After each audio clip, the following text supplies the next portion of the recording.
अभिमान भगवान को सहन नहीं है। मलुकदास जी तो कहते, जाके जिए अभिमान है ताकि तोरत छाती। जिसके भीतर अहंकार है उसकी छाती तोड़ देते हैं। लौकिक अहंकार को तो भगवान नष्ट करते ही हैं। किसी के पास धन का अहंकार है तो कोई ना कोई ऐसी परिस्थिति भगवान पैदा कर देंगे कि फिर वो कुछ उस धनी व्यक्ति की कुछ चलेगी ही नहीं। उसको वहाँ समझ में आ जाएगा कि अरे एक सामान्य पुलिस वाले के सामने हमको गिड़गिड़ाना पड़ रहा है, ऐसी परिस्थिति आ गई, इस समय हमारा धन किसी काम में नहीं। मुंशी प्रेमचंद जी का नाम सुना है, बड़े साहित्यकार हुए। उनकी एक कहानी है, नमक का दरोगा। क्या कहानी है? पढ़िए पढ़िए, नमक का दरोगा। 9th में पढ़ी थी। तो नमक का दरोगा उनकी कहानी है। उस कहानी में क्या है? उस कहानी में क्या है याद है? फिर क्या पढ़ी तुमने? कह तो दिया नमक का दरोगा पढ़ी 9th में, और उसको भूल गए। हम भूल जाएं तो कोई बात नहीं, तुम्हें तो नहीं भूलना चाहिए है? उसका सारांश यही है कि सरकारी टैक्स दिए बिना नमक की ढुलाई हो रही है। अब पुलिस प्रशासन भ्रष्ट है, वो सब खा रहा है।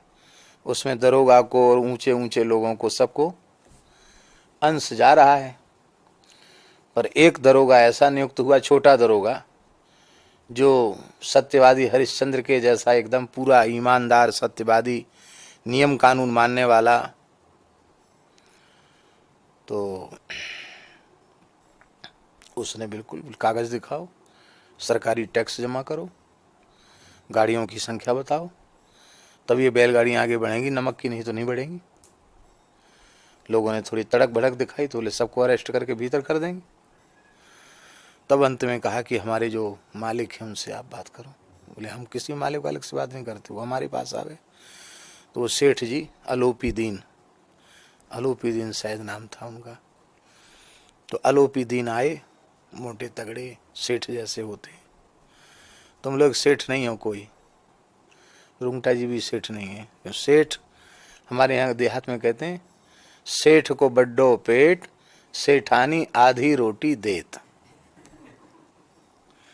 हमारे गांव में सेठ था बनिया, तो वो दुकान पर बैठे बैठे पेट उनका भारी हो ही जाता है, तो बच्चे लोग चिढ़ाते थे, सेठ को बड्डो पेट, सेठानी आधी रोटी देत। मन उनका खुराक भी कम हो जाती है, आधी रोटी खाते हैं, और कुछ कुछ खाते रहते हैं जरूर, लेकिन वो रोटी आधी खाते हैं। मोटे तगड़े सेठ जी आए और उन्होंने कहा तुम बच्चे हो, मौज करो, आनंद करो, और कुछ पैसा वैसा निकाल के वो देने लगे। तो उसने डांट दिया बड़ी जोर से, क्या कर रहे हो?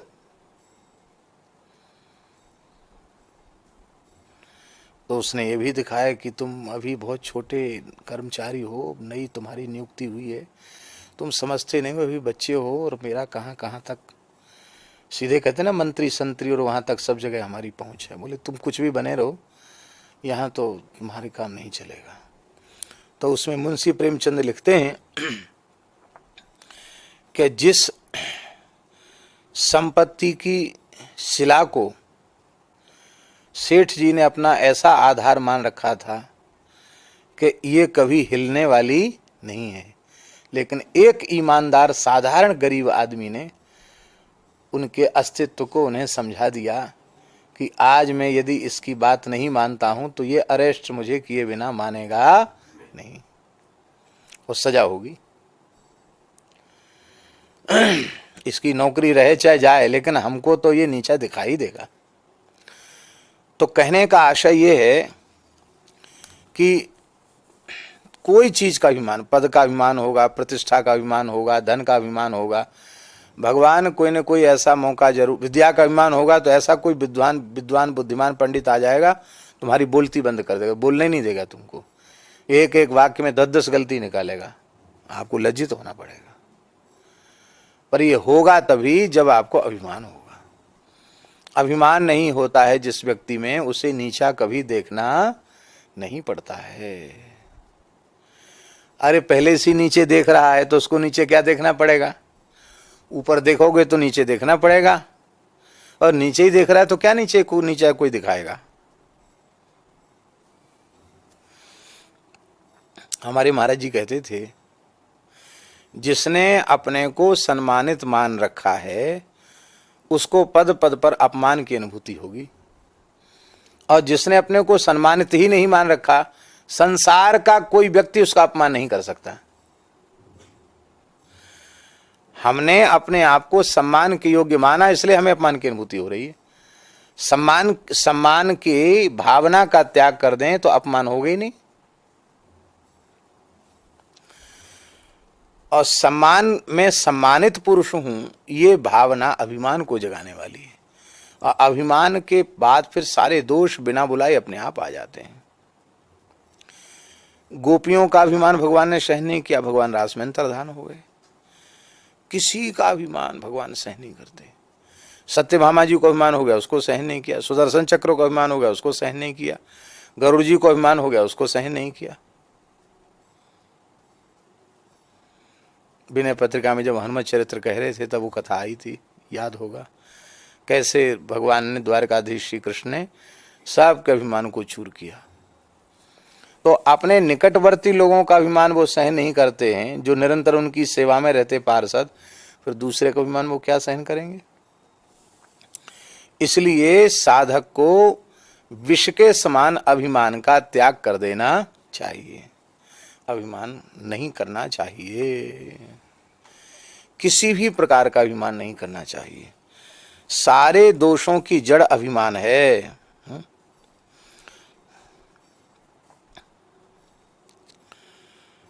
कई बार साधक के मन में आता है, पहले आ गए ना सूत्र, स्त्री नास्तिक धनवैर चरित्रम न श्रवणीयम न कथनीयम, ये पहले आ चुका है। तो यही बात को स्पष्ट कर रहे हैं कि भगवान की कृपा से, संतों की, गुरुजनों की कृपा से बहुत से लोग इन चारों दोषों से बच जाते हैं। स्त्री के चरित्र का चिंतन भी नहीं करते, चर्चा भी नहीं करते, धन और धनीमानियों का चर्चा नहीं करते, नास्तिक और वैरी का चरित्र भी नहीं कहते सुनते हैं। लेकिन उनके भीतर एक मान्यता बैठ जाती है, क्या? अरे मैं ऐसा वैसा थोड़ी हूं, मैं स्त्रियों का मुख नहीं देखता हूं, मैं स्त्रियों का स्पर्श नहीं करता हूं, मैं दक्षिणा नहीं लेता हूं, मैं पैसा छूता नहीं हूं। ये उनके मन में अभिमान आ जाता है। मैं कंचन कामनी का त्यागी हूँ, मैं बहुत श्रद्धावान हूँ, मैं नास्तिक थोड़ी हूँ, मैं परम आस्तिक हूँ, और मैं तो सब में भगवान को देखता हूँ, तो मेरा शत्रु ही कौन है, मैं तो अजात शत्रु हूँ। इस प्रकार की मान्यता अपने भीतर बिठा लेना, इसी का नाम है अभिमान। इसका नाम क्या है?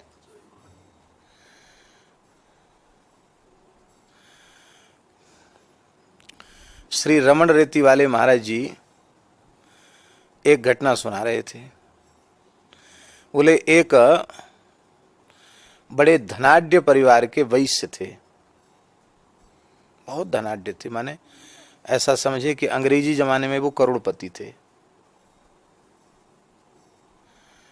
आज से 70 साल पहले का करोड़पति आज क्या होगा? खरबोपति हो गया एक प्रकार से, अरबपति खरबपति हो गया।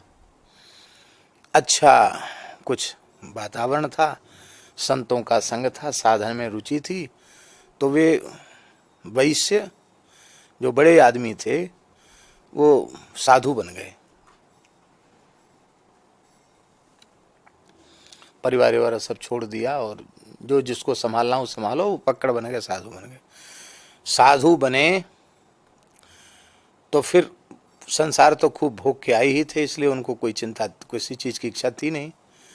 तो बड़ी त्याग वृत्ति से रहते, बड़े विचार पूर्वक रहते, पैसा नहीं छूना, ये नहीं करना, जो भी विरक्तों की मर्यादा उससे वो रहते। लेकिन बात बात में कई बार वो गुस्सा हो जाते, और गुस्सा होके कहते, साधु से ही कहते, ए तुम्हारे जैसे थोड़ी हम हैं, भूखे नंगे घर में खाने को नहीं मिला तो छोड़ के चले आए, जानते हो करोड़ों की संपत्ति पर लात मार के आया हूं। करोड़ों की दौलत पर लात मार के आया हूं, ऐसे वैसे साधु नहीं बना हूं। तो उनके गुरुजी ने सुन लिया। गुरुजी तो गुरुजी होते हैं। गुरु कुम्हार सस कुंभ है, गड़ी गड़ी काढ़ है खोट, अंतर हाथ सहाय दे बाहर मारे। गुरुजी ने सुन लिया ये बात, अमुक से कह रहा है, ले इधर आओ। बड़े विरक्त हो ना, घर चले जाओ, फिर से अपना व्यापार करो, घर का काम धंधा देखो, यहां नहीं रह सकते, चले जाओ यहां से। उनकी समझ में नहीं आ रहा है कि मैं तो एक एक आदेश का पालन करता हूं, बहुत सावधान रहता हूं, और जैसी मर्यादा उन्होंने बताई वैसे ही रहता हूं। क्या गलती क्या हुई? कहते नहीं, निकलो यहां से, जाओ यहां से, कभी मुंह मत दिखाना मुझे, चलो यहां से, जाओ, हट जाओ। तो ठंडे पड़ गए, महाराज जी गलती क्या हुई, हमसे अपराध बताओ, हम प्रायश्चित बताओ। उन्होंने कहा कि तुमने करोड़ों की संपत्ति छोड़ दी, पर मैंने संपत्ति छोड़ी, अभिमान तुमने नहीं छोड़ा, तो यही तुम्हें पतन की ओर ले जाएगा। तो बोले तुमने कहा कि लात मार दी करोड़ों की संपत्ति पे, लात मारी तो सही, पर लात वहां से हटी नहीं है, लात अभी भी वहीं चिपकी हुई है। क्या कहा? लात तुम्हारी वहीं चिपकी है, और जब तक वहां तुम्हारी लात चिपकी रहेगी तब तक तुम नाटक चाहे जो कुछ कर लो कि हम ये नहीं खाते, ऐसे सोते हैं, इतने बजे जगते हैं, ये सब नाटक कर लो, लेकिन तुम्हें अध्यात्म में कुछ भी मिलने वाला नहीं है। इसलिए त्याग बहुत श्रेष्ठ है, पर त्याग का अभिमान अत्यंत निकृष्ट है। इसलिए त्याग का अभिमान भी हमारे भीतर नहीं होना चाहिए।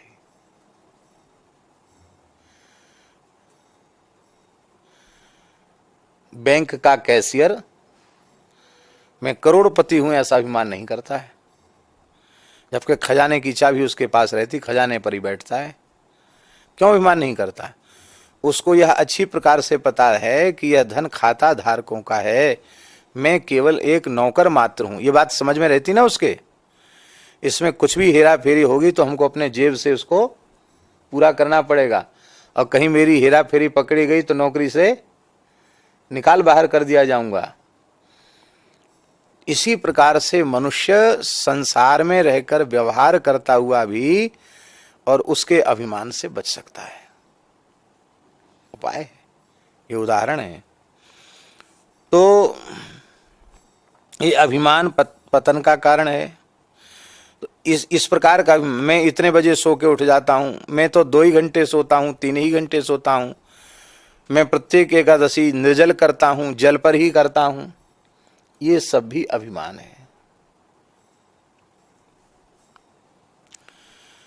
संपत्ति, संतति, शक्ति, अरे मेरे पास इतनी संपत्ति है। खूब विनम्रता दिखाने वाले लोग अत्यंत विनम्रता दिखाएंगे महापुरुषों के सामने, लगेगा इनसे ज्यादा दीनहीन कोई नहीं है। और जैसे ही उनके धनाभिमान पर चोट पहुंचेगी तो वो कह देंगे कि क्या समझते हो, कितने लोग हमारे पास चक्कर काटते हैं तुम्हारे जैसे, खड़े खड़े खरीद लूंगा। लोग कहते हैं ना, गुस्सा आती तो कहते खड़े बाजार में बेच दूंगा, खड़े बाजार में खरीद लूंगा।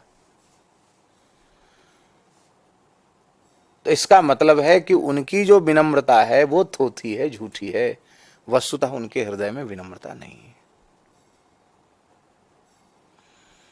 इसलिए नहीं है कि संसार की किसी वस्तु को, संतान को, संपत्ति को, मकान को, दुकान को, व्यवसाय को आप अपना मानेंगे तो यह मेरा है ऐसा मानकर अभिमान आएगा।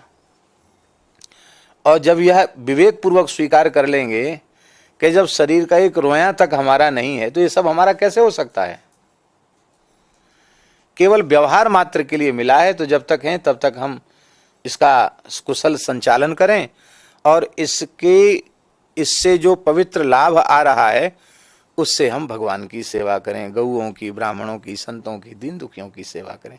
भगवान ने ये संपत्ति हमें सेवा के लिए प्रदान की है, ये वस्तुतः भगवान की है।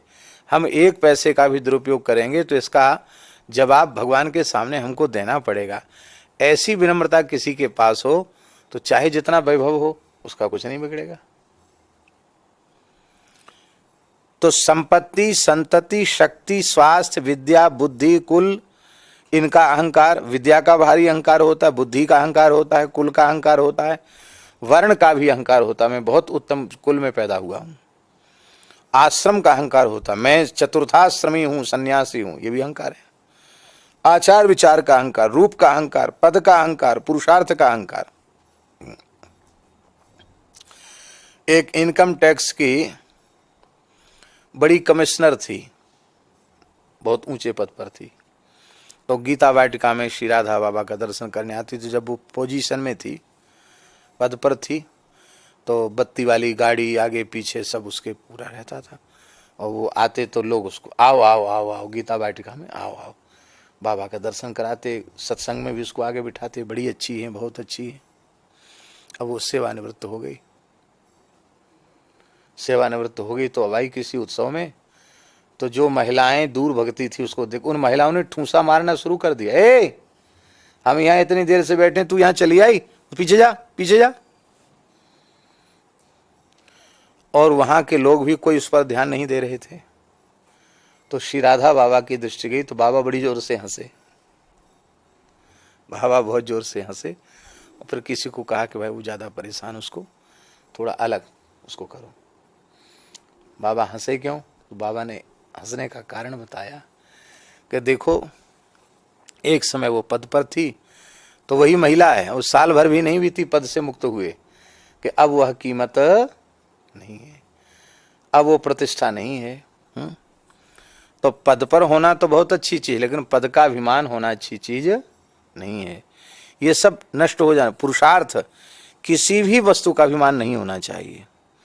जो कुछ सद्वस्तु या सद्गुण हमें प्राप्त हैं, उसके मूल में भगवान की अहेतु की कृपा है, श्री गुरुदेव भगवान की कृपा है, संतों की कृपा है। उनकी कृपा से कुछ ऐसी चीजें हैं कि लोग उनको अच्छा कहते हैं। तो अच्छा कहते तो भगवान की अच्छाई है, हमारी अच्छाई थोड़ी है। ये हमारी विशेषता नहीं है। ये किसकी विशेषता है? ये भगवान की विशेषता है, गुरु जी की विशेषता है, संतों की विशेषता है। हम पूजा के योग्य होते तो जहां हम पैदा हो गए थे वहां पूजा हमारी शुरू हो जाती, वहां तो कोई पूछता नहीं था। पर यहां लोग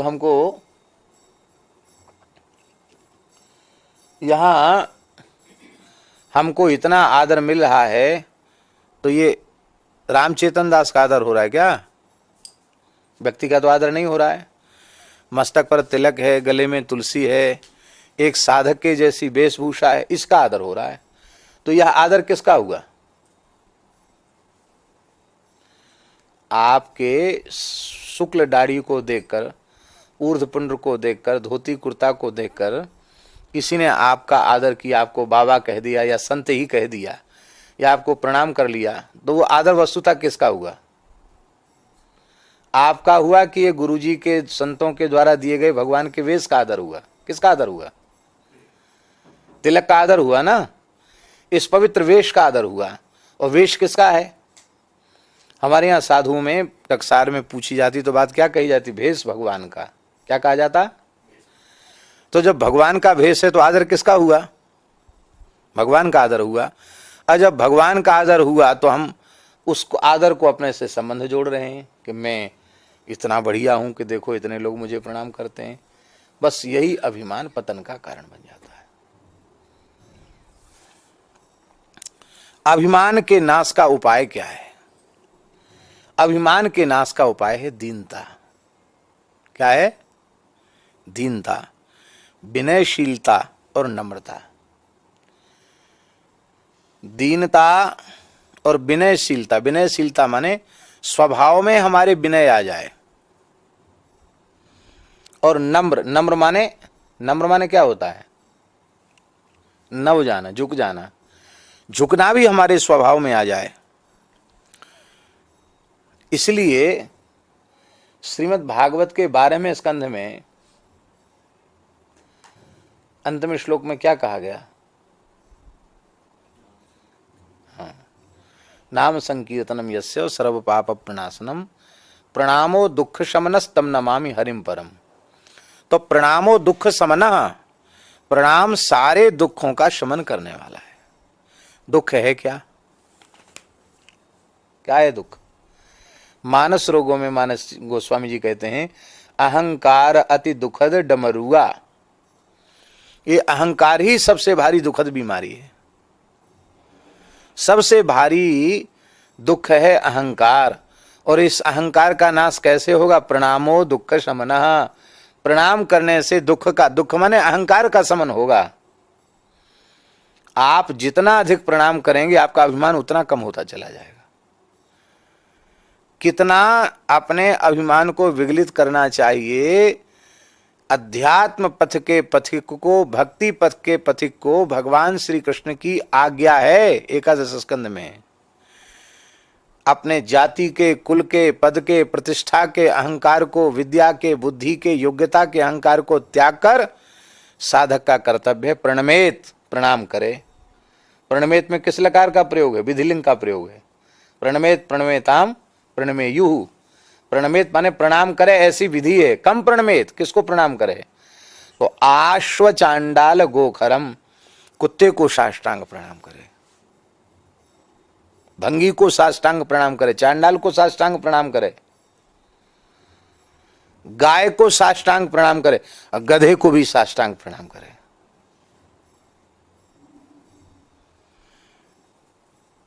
इसका अर्थ है केवल इतने को ही प्रणाम न करे।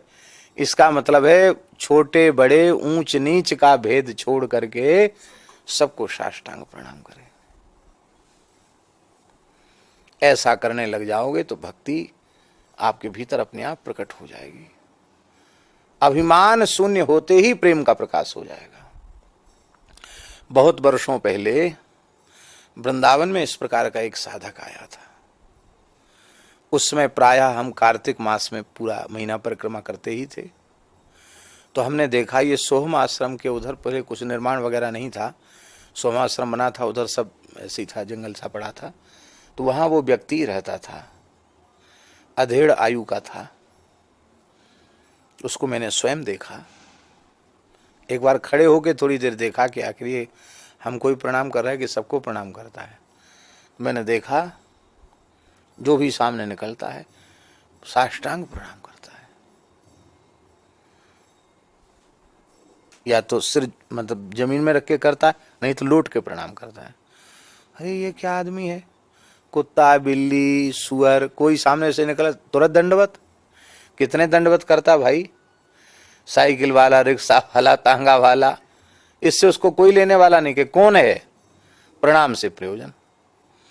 हमने पूज्य महाराज जी को निवेदन किया तो महाराज जी ने कहा पंडित जी ये सबसे ऊंची साधना है। और थोड़े दिन के बाद फिर वह व्यक्ति नहीं दिखाई पड़ा। अब कहाँ गया? महाराज जी बोले उसका काम हो गया होगा, चला गया, सिद्ध हो गया। संत श्री ज्ञानेश्वर जी को पैठण के ब्राह्मणों ने यही प्रायश्चित बताया कि तुम तब ब्राह्मणों में सम्मिलित किए जा सकते हो, 1 साल तक तुम सबको प्रणाम करना, कोई होए सबको प्रणाम करो। वो सोचते थे ब्राह्मण है, ब्राह्मण काय को किसी को प्रणाम करेगा। पर ज्ञानेश्वर जी के नेत्र भर आए। उन्होंने कहा आप ब्राह्मणों ने हमको दंड नहीं दिया, आपने तो हमारे ऊपर कृपा कर दी, क्योंकि सारा जगत श्री पंढरीनाथ का स्वरूप है और आपने हमें उपासना की एक पद्धति बता दी कि सब में श्री पंढरीनाथ का दर्शन करके सबको प्रणाम करो। तो नम्रता से, झुकने से, प्रणाम करने से अहंकार का नाश होता है।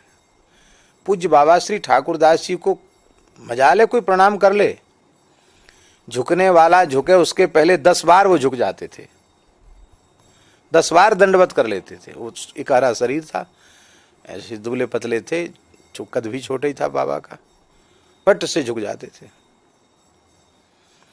नम्रता।